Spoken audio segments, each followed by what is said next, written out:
इस लेक्चर में हम लोग बात करेंगे कि सपोज हमारे पास एक कंडक्टर दे रखा है और उसका शेप बिल्कुल आर्बिट्रेरी है, कुछ भी ऐसा टेढ़ा मेढ़ा सा है, और उसके अंदर अगर एक कैविटी कहीं पर है तो उस कैविटी के अंदर क्या क्या हो सकता है, क्या होगा, इलेक्ट्रिक फील्ड होगा या नहीं होगा। सपोज ये मेरा एक आर्बिट्रेरी शेप का कंडक्टर है और हमने एक यहाँ पर कैविटी बना दिया। कैविटी मतलब वहाँ पे होल कर रखा है और इसमें कोई चार्ज नहीं है। और अगर इसमें कोई चार्ज नहीं है और सपोज बाहर से कोई इलेक्ट्रिक फील्ड आ रहा है, कुछ भी है, यहाँ पे हमारा कोई सोर्स चार्ज डिस्ट्रीब्यूशन है, उसके कारण इलेक्ट्रिक फील्ड यहाँ से आ रहा है, तो क्या इस कैविटी के अंदर कोई इलेक्ट्रिक फील्ड होगा? नहीं होगा। क्यों नहीं होगा? क्योंकि देखिए ये जो आपका ये जो मीट ऑफ कंडक्टर यानी कि जो उसका पोर्शन है कंडक्टर का, यहाँ पे हर जगह इलेक्ट्रिक फील्ड को ज़ीरो होना है। तो ये यहाँ से आकर यहाँ तक तो आ जाएगा, टर्मिनेट कर जाएगा, लेकिन इसके बाद जो है इलेक्ट्रिक फील्ड लाइन के लिए कहिए कि रास्ता नहीं मिल रहा है, वो यहाँ पर आ ही नहीं सकता है।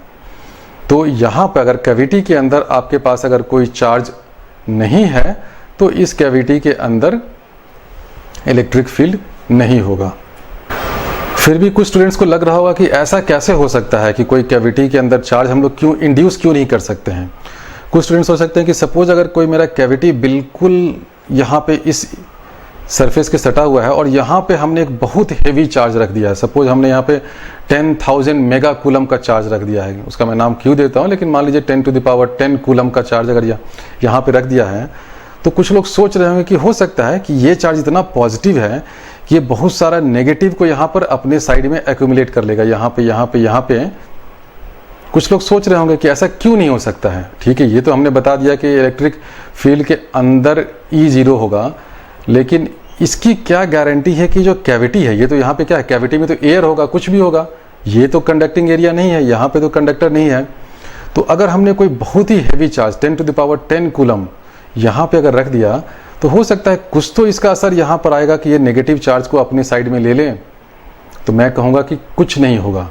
यहाँ पर कितना भी बड़ा आप चार्ज रख लें, कितना भी बड़ा इलेक्ट्रिक फील्ड प्रोड्यूस कर लें, ये जो रीजन है कैविटी, अगर उसमें इनिशियली शुरू से कोई अगर चार्ज नहीं है तो यहाँ पे माइनस चार्ज, आप सोच रहे हो कि यहाँ पर माइनस चार्ज आ जाएगा और यहाँ पे कुछ प्लस चार्ज, ऐसा नहीं हो सकता है। क्यों नहीं हो सकता है? देखिए, जब भी आपको कंडक्टर या किसी भी चीज़ में इलेक्ट्रोस्टैटिक्स में पूछा जाए कि यहाँ पे चार्ज डिस्ट्रीब्यूशन क्या होगा, हो सकता है, नहीं हो सकता है, तो हमेशा आप ज्योमेट्रिकली इलेक्ट्रिक फील्ड के डायरेक्शन में सोचें और उस इलेक्ट्रिक फील्ड का इंटीग्रल कुछ देखें या कुछ भी करें उससे निकालें। तो देखिए यहाँ पे ऐसा इसलिए नहीं होगा कि मान लेते हैं आपकी बात सही है कि यहाँ से प्लस चार्ज है, एक माइनस चार्ज है, तो क्या होगा कि ये प्लस चार्ज से यहाँ से माइनस चार्ज पे एक इलेक्ट्रिक फील्ड लाइंस निकलेंगी। ऑब्वियसली निकलना ही है कि पॉजिटिव चार्ज से इलेक्ट्रिक फील्ड लाइन निकलती हैं, माइनस पे जाके टर्मिनेट हो जाती हैं। तो आप कहेंगे हाँ बहुत अच्छा है, क्या दिक्कत है, यहाँ मेरा कैविटी था, यहाँ से आपने एक प्लस चार्ज था और यहाँ पे एक प्लस चार्ज था, यहाँ पे एक माइनस चार्ज था, यहाँ से इलेक्ट्रिक फील्ड लाइन निकला और यहाँ पे जाके टर्मिनेट हो गया, इसको इधर जाने की जरूरत ही नहीं पड़ी। तो आपका ये वाला भी कंडीशन सेटिस्फाई हो गया कि E=0 इनसाइड द कंडक्टर। तो ठीक है, ये कंडीशन तो सेटिस्फाई हो गया, लेकिन आपने एक बहुत ही इंपॉर्टेंट कंडीशन को वायलेट कर दिया। वो क्या किया मैं बताता हूँ। सपोज आपका ये जो पॉइंट है ये मैं A दे देता हूँ, ये पॉइंट मैं B दे देता हूँ, तो VB माइनस VA क्या होता है? क्योंकि ये कंडक्टर है तो VB माइनस VA क्या होना है? 0 होना है, क्योंकि कंडक्टर का जो हर पॉइंट है वो सेम पोटेंशियल पे होता है। तो VB भी जो पोटेंशियल होगा वही VA का पोटेंशियल होगा। तो अगर VB माइनस VA 0 है और लेकिन अगर आप इस मेथड से निकालें तो आपको क्या रहा है, VB माइनस VA, आप अगर जाएंगे तो माइनस इंटीग्रल E.dl करने लगेंगे और यहाँ पर आपके अनुसार आपने जो अजम्पशन किया है कि इलेक्ट्रिक फील्ड कुछ है, तो इलेक्ट्रिक फील्ड भी कुछ है, DL भी कुछ है, तो ये तो कुछ आ जाएगा, कोई नॉन जीरो हो जाएगा। तो ये कंडीशन सेटिस्फाई नहीं हो रही है। ठीक है, इसी को मैं दूसरे तरीके से भी समझाता हूँ कि सपोज ये मेरा पॉइंट A है और ये मेरा पॉइंट B है, आप उसको इस पाथ में इंटीग्रेट कर रहे हैं तब तो आपका कुछ नॉन जीरो आंसर आएगा, क्योंकि आपका यहाँ पर E भी कुछ नॉन जीरो है, DL भी है।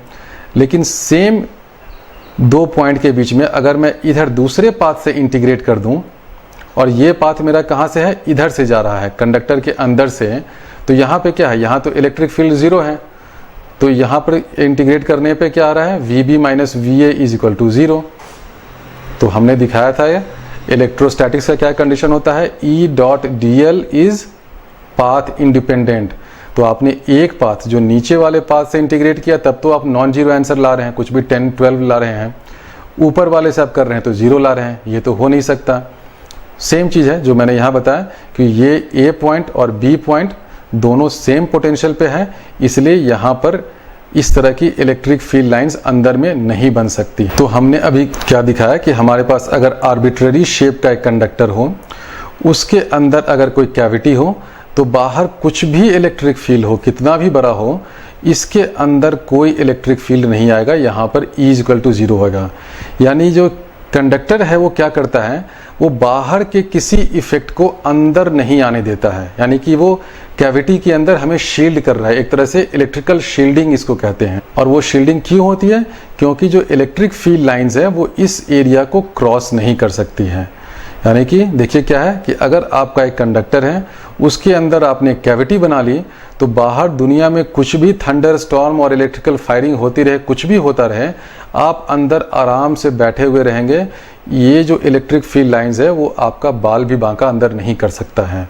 और ये फ़ायदा हमें कहाँ से मिल रहा है, कंडक्टर के कारण, क्योंकि कंडक्टर बोलता है कि जो कुछ भी इलेक्ट्रिक फील्ड बाहर से आ रही है मैं सब अपने सरफेस पे ही उसको रोक लूँगा, मैं किसी को भी अंदर आने नहीं दूंगा।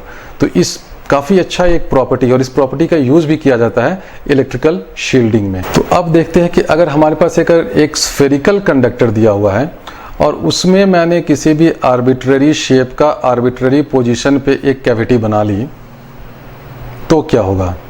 अगर इसमें कोई चार्ज नहीं है तब तो बिल्कुल वही केस हो गया जो हमने भी पिछले स्लाइड में देखा था। उसमें हमने क्या लिखा था, cavity in a conductor when there is no charge.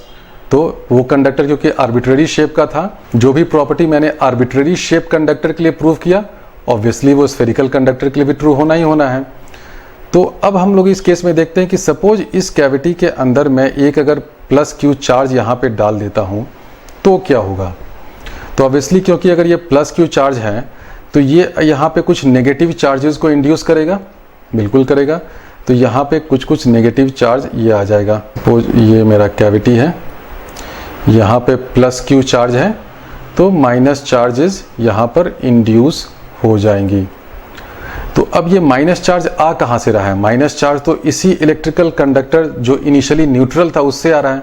तो जितना माइनस चार्ज यहाँ पर आ गया, यानी इस सरफेस पे कुछ पॉजिटिव एक्स्ट्रा चार्ज तो बच गया।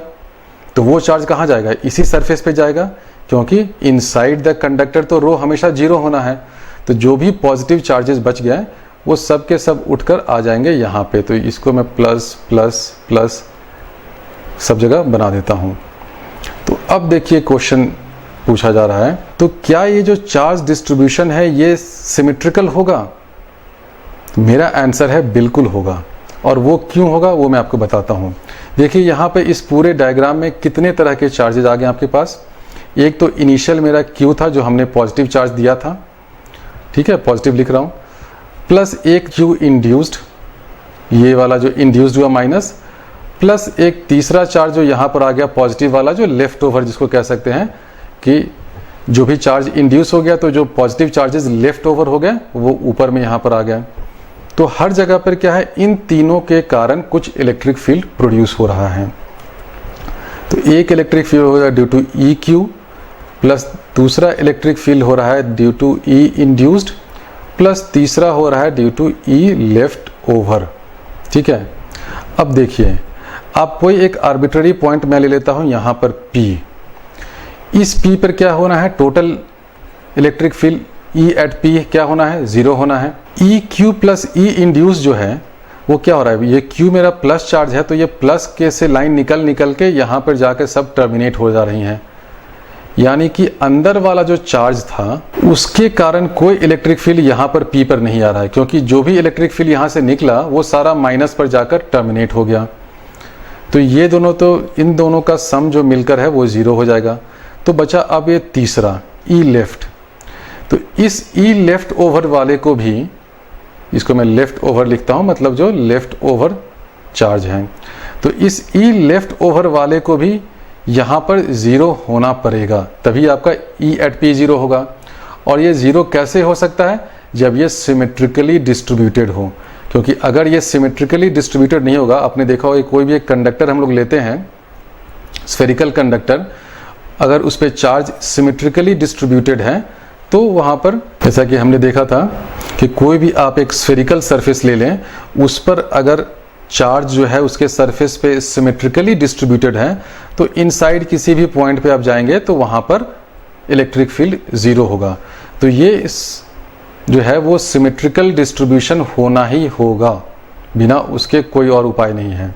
तो ये हमने प्रूव किया कि कोई भी आर्बिट्रेरी शेप का कैविटी हो, कैविटी की पोजीशन भी कहीं पर भी हो, इस पर जो मेरा जो प्लस चार्ज यहाँ पर जो हो रहा है वो सिमेट्रिकली डिस्ट्रीब्यूट होगा। तो इस आइडिया को यूज़ करके IIT JEE में बहुत सारे क्वेश्चन पूछे जा सकते हैं। आपको एक स्फेरिकल कंडक्टर दे दिया जाएगा, उसमें आर्बिट्रेरी शेप का ना देकर हो सकता है आपको एलिप्सॉइड या एलिप्स या कोई रेक्टेंगुलर टाइप का कोई कैविटी दे दें, और आप सोचे कि अरे ये तो रेक्टेंगुलर है, कुछ मुझे निकालना होगा कि इसके थ्रू फ्लक्स क्या है, ये क्या है, और उस रेक्टेंगुलर कैविटी में एक कोई प्लस क्यू चार्ज यहाँ पे डाल दें। तो इस रेक्टेंगुलर कैविटी में आपको प्लस क्यू चार्ज यहाँ पे डाल दें और फिर आपसे पूछे कि ये जो मेरा सपोज ये मेरा स्फेरिकल कंडक्टर था, उसका ये सेंटर O था, और आपसे पूछे कि बताओ ये एक पॉइंट है M such that OM is equal to whatever distance दिया हुआ 10 यूनिट्स, तो M पे इलेक्ट्रिक फील्ड क्या होगा। तो आप तो सोचते रहेंगे कि अच्छा ये रेक्टेंगुलर कैविटी है तो कैसे निकाले, यहाँ पर जो चार्ज है इसके कारण फील्ड होगा कि नहीं होगा। तो ऐसे क्वेश्चंस में सिंपली ये देखना है कि जितना भी चार्ज यहाँ दे रखा है, सपोज यहाँ पर आपको 1 कूलम का चार्ज दे रखा है, तो ये जो स्फेरिकल कंडक्टर है उस पर 1 कूलम चार्ज आएगा और वो चार्ज सिमेट्रिकली डिस्ट्रीब्यूट होगा। तो अगर आपको पॉइंट M पर निकालना है इलेक्ट्रिक फील्ड तो सीधा सीधा लिखिए 1/4 पाई एप्सिलॉन नॉट, 1 कूलम के लिए 1 लिख दीजिए, या जो भी अगर चार्ज यहाँ पर Q दे रखा था तो Q divided by OM square, ये जो O से M का डिस्टेंस है। आप भूल जाइए कि इसकी कैविटी का शेप क्या है, इस कैविटी का लोकेशन कहाँ है, as long as this is a spherical conductor, यानी कि जब तक ये स्फेरिकल कंडक्टर है, उस कंडक्टर के अंदर किस शेप का कैविटी है, उस कैविटी का लोकेशन कहाँ है, वो सब कुछ जो है ये जो कंडक्टर छिपा लेता है। यानी कि ये जो कंडक्टर है इस कैविटी का शेप या साइज या उसका लोकेशन कुछ भी बाहर वाली दुनिया को पता नहीं लगने देता है। ये दुनिया से, यानी कि कंडक्टर से बाहर अगर आप M पर बैठे हुए हैं तो आपको बिल्कुल भी पता नहीं चलेगा कि इस कंडक्टर के अंदर रेक्टेंगुलर कैविटी है या सर्कुलर कैविटी है या किस तरह की कैविटी है, और कैविटी है भी कहाँ। सिर्फ आपको क्या पता चलेगा कि उस कैविटी के अंदर, अच्छा ठीक है, अगर Q चार्ज था तो आपको Q चार्ज यहाँ पर डिस्ट्रीब्यूट हो गया, तो उस Q चार्ज के कारण आपको इलेक्ट्रिक फील्ड यहाँ पर फील होगा। लेकिन ये जो कैविटी का शेप क्या है, साइज क्या है, लोकेशन क्या है, वो कुछ भी ट्रांसमिट आपको नहीं होगा। यानी कि ये जो कंडक्टर है ये क्या करता है, ये बाहर के लोगों से इसके अंदर क्या हो रहा है उस चीज़ को छिपा लेता है। यही कंडक्टर की खासियत है। अभी पिछले स्लाइड में हमने देखा था, बाहर जो भी इलेक्ट्रिक फील्ड, घनघोर इलेक्ट्रिक फील्ड हो रहा है, कुछ भी थंडरस्टॉर्म हो रहा है, कैविटी के अंदर वाले को पता ही नहीं चलने देता है कि बाहरी दुनिया में क्या हो रहा है। ठीक है, उसका ठीक उल्टा यहाँ पे देखिए क्या कर रहा है। कैविटी में कुछ भी अगर हो रहा है तो कैविटी किस शेप का है, किस साइज का है, ये बाहर में जो M पे कोई बैठा हुआ है उसको पता ही नहीं चलने देता है। बस उसको इतना पता चलने देता है कि ठीक है, इस कैविटी के अंदर Q चार्ज या 10 कूलम का चार्ज था और उस चार्ज के कारण जो इलेक्ट्रिक फील्ड हो रहा है वो तुम मान लो कि वो चार्ज मेरे पे ही ऊपर है।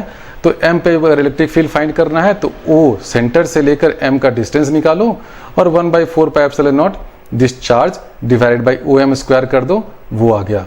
इसी क्वेश्चन में थोड़ा सा वेरिएशन अगर ऐसे भी हो जाए कि सपोज ये आपका कंडक्टर है और ये कहीं पे मेरा एक कैविटी बना हुआ है आर्बिट्रेरी शेप का, तो इस आर्बिट्रेरी शेप में अगर चार्ज Q हमने यहाँ रखा है या यहाँ रखा है या यहाँ रखा है या यहाँ रखा है, इस चीज़ का कुछ भी फर्क असर पड़ता है अगर आपको इलेक्ट्रिक फील्ड फाइंड करना है इस पॉइंट M पे? तो बिल्कुल नहीं पड़ता है। क्यों? क्योंकि चार्ज आप कहीं भी रखें, यहाँ रखें, उससे इस स्फेरिकल कंडक्टर को कोई असर नहीं पड़ता है। वो तो सिर्फ ये देखता है कि अच्छा चार्ज Q यहाँ पर रखा है, इसके कारण कुछ माइनस हो गया, जो माइनस का जो लेफ्ट ओवर बचा उसके कारण यहाँ पे प्लस हो गया। तो आपको बस क्या फील हो रहा है, इस प्लस चार्ज के कारण जो यूनिफॉर्मली डिस्ट्रीब्यूटेड है स्फेरिकल कंडक्टर पे, उसके कारण M पर इलेक्ट्रिक फील्ड फील हो रहा है। आपने चार्ज को यहाँ से Q से उठाकर यहाँ भी रख दिया यहाँ रख दिया या बिल्कुल इस कैविटी के अंदर सटा भी दिया, तो भी m पर बैठे हुए आदमी को कुछ पता नहीं चलेगा। उसको सिर्फ मतलब है तो इस कैविटी के अंदर रखे हुए चार्ज की मैग्नीट्यूड से उस कैविटी के अंदर कहाँ उसको ले जाकर आप रख रहे हैं, पटक रहे हैं, कुछ भी m वाले को पता नहीं है। एक सिंपल सा कॉन्सेप्ट है, उसमें कितने सारे कॉन्सेप्चुअल ऑब्जेक्टिव क्वेश्चंस बन सकते हैं। हो सकता है कि आपको एक स्फेरिकल कंडक्टर के अंदर एक स्फेरिकल कैविटी ही दे दें और एक केस में बोले कि ठीक है this charge is kept at centre of the cavity, दूसरे केस में बोल दे कि ठीक है this charge is kept at से distance r from the cavity. तो electric field at m will it change, will it remain constant? तो हाँ, इलेक्ट्रिक फील्ड कांस्टेंट रहेगा, क्योंकि आप इस कैविटी के अंदर इस चार्ज को यहाँ रखें, उससे मेरा इस इलेक्ट्रिक फील्ड पे कोई फर्क नहीं पड़ता है। दूसरा क्वेश्चन कभी आपको पूछ सकता है कि एक रेक्टेंगुलर कैविटी बना दी। इसी पे एक और क्वेश्चन पूछ सकता है कि सपोज ये मेरा कंडक्टर है, उसके अंदर कोई एक कैविटी है और प्लस क्यू चार्ज को मैंने बिल्कुल सटा कर रख दिया है इस कैविटी के पास से। तो ऑब्वियसली ये देखा प्लस क्यू चार्ज होगा तो नेगेटिव चार्ज तो यहाँ पर इंड्यूस होगा ही, लेकिन क्या ऐसा हो सकता है कि अगर कोई बहुत ही लार्ज चार्ज हो तो सारा नेगेटिव वाला यहाँ आ जाए तो कुछ पॉजिटिव वाला यहाँ पर आ जाएगा? ऐसा कभी हो सकता है? ये भी नहीं हो सकता है, क्योंकि देखिए जब मैंने अभी पिछले स्लाइड में दिखाया था कि अगर यहाँ पे माइनस है और यहाँ पे प्लस है, तो मैं क्या करता हूँ कि प्लस से माइनस जाने के लिए कोई इलेक्ट्रिक फील्ड लाइन को बनाना पड़ेगा। तो इस दो पॉइंट को मैं इस लाइन से कनेक्ट कर दूँ और ये सपोज यहाँ पे मेरा B है और ये मेरा A है, तो A से B का इंटीग्रल इस पाथ के अराउंड क्या है, E नॉट इक्वल टू 0 है तो कुछ नॉन ज़ीरो नंबर आएगा, 10, 12 आएगा। लेकिन A से B मैं अगर इस पाथ के अराउंड इंटीग्रल बनाऊं तो ये क्या है, यहाँ पर तो E हर जगह 0 है तो ये 0 आएगा। इसलिए कैविटी में आप चार्ज को कहीं भी सटा कर भी रखें, तो अगर आपके पास कैविटी में प्लस क्यू चार्ज है तो सारा जो चार्ज इंड्यूस होगा वो नेगेटिव ही होगा। ये मत सोचिए कि मेरा ये कैविटी है और कैविटी से बिल्कुल क्लोजली मैंने सटा के 10⁻⁶ कूलम का चार्ज लगा दिया है, तो इतना सारा ये नेगेटिव यहाँ पर ये अपने आप को एब्जॉर्ब इंड्यूस कर देगा कि कुछ पॉजिटिव यहाँ पर आ जाएगा। ऐसा कभी नहीं होता है। तो देखिए एक सिंपल सा कंडक्टर और कैविटी है, उस कॉन्सेप्ट पे कितने सारे क्वेश्चंस बनते जा रहे हैं। दूसरा ये भी हो सकता है कि आपका जो कैविटी है, एक स्फेरिकल कंडक्टर है, उसमें कैविटी मैंने कुछ ऐसा बना दिया है, ठीक है, ऐसा कैविटी है और इस एंड पे जाकर आपने एक सटा के बहुत बड़ा पॉजिटिव चार्ज क्यों रख दिया है। तो भी अब कुछ स्टूडेंट्स को लग रहा है कि ये तो इतना दूर जाकर हो गया, शेप से थोड़ा डिसेप्शन हो रहा है और ये प्लस क्यू चार्ज इतना ज़्यादा है तो हो सकता है यहाँ पे तो सब नेगेटिव आ जाए, यहाँ तक भी नेगेटिव आ जाए, और क्योंकि ये प्लस क्यू बहुत ज़्यादा है तो बहुत सारे नेगेटिव को एब्जॉर्ब कर लेगा। तो हो सकता है कि बिल्कुल इस plus Q charge heavy charge है, 10⁻⁶ कूलम है, तो यहाँ से कुछ प्लस क्यू चार्जेस को ये पुश कर देगा और पुश करके यहाँ पर मेरा प्लस हो जाएगा। ये भी प्लस नहीं होगा, चाहे कितना भी डिस्टेंस चला जाए कैविटी के अंदर, अगर ये आपके पास ये प्लस क्यू चार्ज है कैविटी में तो चार्ज इंड्यूस्ड हमेशा हर जगह नेगेटिव ही होगा। और इसका भी रीज़न क्या होगा, आप कुछ भी कर लीजिए, ये एक पॉइंट लीजिए, ये एक पॉइंट लीजिए, इसका इंटीग्रल इस रास्ते आइएगा तो क्या है, integral E.dl is equal to 0 है, क्योंकि यहाँ पर E हर जगह 0 है। अगर मैं इस रास्ते यहाँ पर इसका इंटीग्रल ले लूँ तो क्योंकि ये प्लस है और ये माइनस है, इलेक्ट्रिक फील्ड कुछ ऐसा बनेगा, ये मेरा जो है इंटीग्रल नॉन ज़ीरो आ रहा है, तो ये दोनों, तो ये नहीं हो सकता है। इसलिए देखिए कैविटी का कुछ भी शेप हो, उस कैविटी के अंदर आपने प्लस क्यू चार्ज को कहीं भी रखा है तो कैविटी के अंदर जो चार्ज है वो हमेशा नेगेटिव इंड्यूस होता है। कैविटी के अंदर हमेशा नेगेटिव इंड्यूस होगा, तो जो स्फेरिकल कंडक्टर है उसके आउटर सरफेस पे हमेशा पॉजिटिव ही इंड्यूस होगा।